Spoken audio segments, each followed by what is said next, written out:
नमस्कार, खबर एक्सपर्ट के बुलेटिन में आपका स्वागत है। मैं हूं आपके साथ गौरव।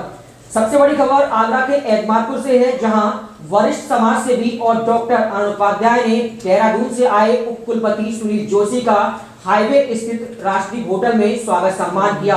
कार्यक्रम की शुरुआत वरिष्ठ समाज सेवी अरुण उपाध्याय ने माला पहनाकर उनका स्वागत सम्मान किया, तो वहीं हमारे संवाददाता योगेश कांत ने उप कुलपति सुनील जोशी से खास बातचीत की। उन्होंने क्या कुछ कहा है, आप भी सुनिए।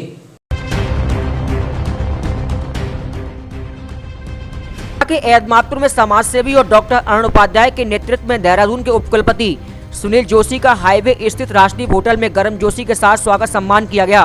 कार्यक्रम की शुरुआत कवि और समाज सेवी डॉक्टर अरुण उपाध्याय द्वारा की गई। इस दौरान फूल माला पहनाकर लोगों ने डॉक्टर सुनील जोशी का स्वागत सम्मान किया। वहीं डॉक्टर अरुण उपाध्याय ने बताया कि डॉक्टर सुनील जोशी योगा चिकित्सक के साथ साथ मर्म चिकित्सक के नाम से पूरे भारत में प्रसिद्ध हैं और कई सारी यूनिवर्सिटी में कई सारे बड़े बड़े संस्थानों के साथ साथ तथा भारत सरकार के साथ मर्म चिकित्सक पर कार्य कर रहे हैं। इसी के साथ साथ उनका कहना था कि डॉक्टर सुनील जोशी भारत में ही नहीं बल्कि अन्य देशों में भी मर्म चिकित्सक को ट्रेनिंग देने का काम कर रहे हैं, जिसके माध्यम से भारत और भारत से बाहर होने वाली बीमारियों को मर्म के द्वारा सही किया जा सके।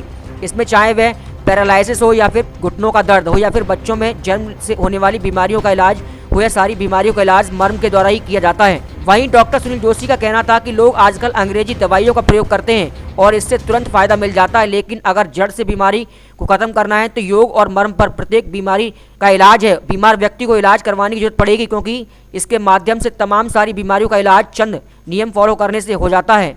इसका निवासी हूँ, राजेश संगल मेरा नाम है। 2008 में मेरे बेटे को हिचकी हो गई थी और मैं Apollo, sir Gangaram, AIIMS, Agra के सबरे हॉस्पिटल में गया। मेरा बेटा 40 दिन तक तड़पता रहा हिचकियों से।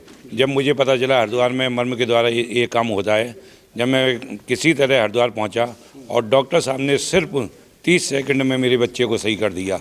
यह मर्म इतना ज़रूरी है।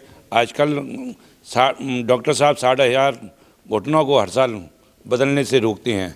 ये मर्म वो चीज़ है, इसलिए सभी को मर्म सीखना चाहिए और मर्म के बारे में पूरा ज्ञान लेना चाहिए। चिकित्सा विश्व की सबसे प्राचीनतम चिकित्सा पद्धति है और एक आयुर्वेद का एक महत्वपूर्ण अंग है। लेकिन हमारे जो आयुर्वेद में इसको लिखा गया है कि शरीर के वो अंग जो प्राण की ऊर्जा का केंद्र होते हैं तथा आघातित होने पर मतलब चोट लगने पर जिनमें मृत्यु के सदृश एक तरह से मृत्यु संभव है और बहुत सारे कॉम्प्लिकेशंस हो सकते हैं, तो इसी रूप में इसका वर्णन था। लेकिन जब हम लोगों ने इसको रिट्रोग्रेड स्टडी की, इस पर शोध कार्य किया, तो देखा कि उन मर्म बिंदुओं को यदि हम उपचारित करते हैं, विशेष विधि से उपचारित करते हैं, तो ऐसे अनेक असाध्य रोग जो कि किसी भी चिकित्सा पद्धति से ठीक नहीं हो सकते, उनका उपचार भी आसानी से मर्म चिकित्सा के माध्यम से किया जा सकता है। योग में मर्म में चिकित्सा अंतर क्या है? योग की तरह से कुछ होता है? देखिए, योग की जो प्रक्रियाएं होती हैं, जो जिसको हम अष्टांग योग कहते हैं, उसमें जब भी हम कोई आसन या प्राणायाम करते हैं तो ultimately just we are stimulating some specific part of the body. जैसे कि आपको मैं कुछ उदाहरण देना चाहूँगा कि जब हम लोग वज्रासन में बैठते हैं तो जो हमारी एड़ियाँ नितंब के जिस हिस्से का स्पर्श करती है उसको हम लोग कटिक तरुण मर्म कहते हैं। तो वहाँ पर भी जब भी कोई आसन हम कैसे भी करते हैं तो वो मर्म के माध्यम से ही कार्यकारी होता है। तो मर्म और योग जो है एक सिक्के के दो पहलू हम लोग मानते हैं और इनका जो अंतर संबंध है वो अत्यंत महत्वपूर्ण है। लेकिन एक अंतर है, जब भी हमें योग के माध्यम से आरोग्य की प्राप्ति करनी है तो उस व्यक्ति को योग करना पड़ेगा। यदि हम आपसे कहें कि भाई यदि घुटने ठीक करने हैं तो ये आपको आसन करना है, तो उस व्यक्ति को आसन करना पड़ेगा। लेकिन मर्म में यह है कि यदि कोई व्यक्ति उस आसन को करने में सक्षम नहीं है, जैसे आपने देखा कि यदि किसी व्यक्ति के घुटने ठीक नहीं है तो वो वज्रासन पे नहीं बैठ सकता, पद्मासन नहीं लगा सकता। ऐसी स्थिति में भी हम उसके उन मर्म स्थानों को यदि कोई दूसरा व्यक्ति उत्प्रेरित करता है तो जो आसन है उसके प्रभाव को उस व्यक्ति के द्वारा प्राप्त किया जा सकता है। तो ये अपने में एक बहुत महत्वपूर्ण चीज़ है जिसको मर्म चिकित्सा के माध्यम से दिया जा सकता है। छोटा सा कोई एग्जांपल, कौन कौन सी बीमारियों का हम इससे निस्तारण कर सकते हैं? देखिए, वैसे तो ये कहा जाता है कि सारी की सारी बीमारियाँ जो चाहे वो लाइफस्टाइल डिसऑर्डर्स हैं उन सभी का, और जितनी भी जो नॉन कम्युनिकेबल डिजीज़ हैं, कम्युनिकेबल डिजीज़ हैं, इन सभी में जो कॉम्प्लिकेशंस होते हैं या इन बीमारियों को आप ठीक कर सकते हैं। विशेष रूप से मैं जिनमें आपको बताना चाहूँगा, जितने भी नर्व की बीमारियाँ होती हैं, घुटनों की बीमारियाँ होती हैं, जोड़ की बीमारियाँ होती हैं, मसल्स की बीमारियाँ होती हैं, इनको आसानी से ठीक किया जा सकता है, जिसमें ऑस्टियोआर्थराइटिस है, सर्वाइकल स्पॉन्डिलोसिस है, साइटिका है, कमर का दर्द है, फ्रोजन शोल्डर है। नी रिप्लेसमेंट सर्जरी, जहाँ जहाँ जो होता है, जैसे घुटने खराब हो रहे हैं, कूल्हा खराब हो रहा है, ऐसी सारी स्थितियों में इसको ठीक कर सकते हैं। इसी ढंग से पोस्ट पोलियो पैरेसिस और एक बहुत महत्वपूर्ण चीज़ जो है जिसको हम सेरेब्रल पाल्सी कहते हैं। सेरेब्रल पाल्सी का मतलब होता है कि जब भी बच्चा पैदा होता है तो ये कहा जाता है कि जब 100 बच्चे पैदा होते हैं तो उसमें 3 से 5% बच्चों में जब खून नहीं पहुंचता, मस्तिष्क में खून नहीं पहुंचता या ऑक्सीजन नहीं पहुंचती, तो उनके शरीर में कुछ ऐसे जो मस्तिष्क है उसका कुछ हिस्सा खराब हो जाता है, उससे उसके शरीर के विभिन्न हिस्सों में जान नहीं रहती और बच्चा चल नहीं सकता, मुंह से लार गिरती है, क्रॉस लेग होता है, स्पास्टिसिटी हो जाती है, उसको हम सेरेब्रल पाल्सी कहते हैं।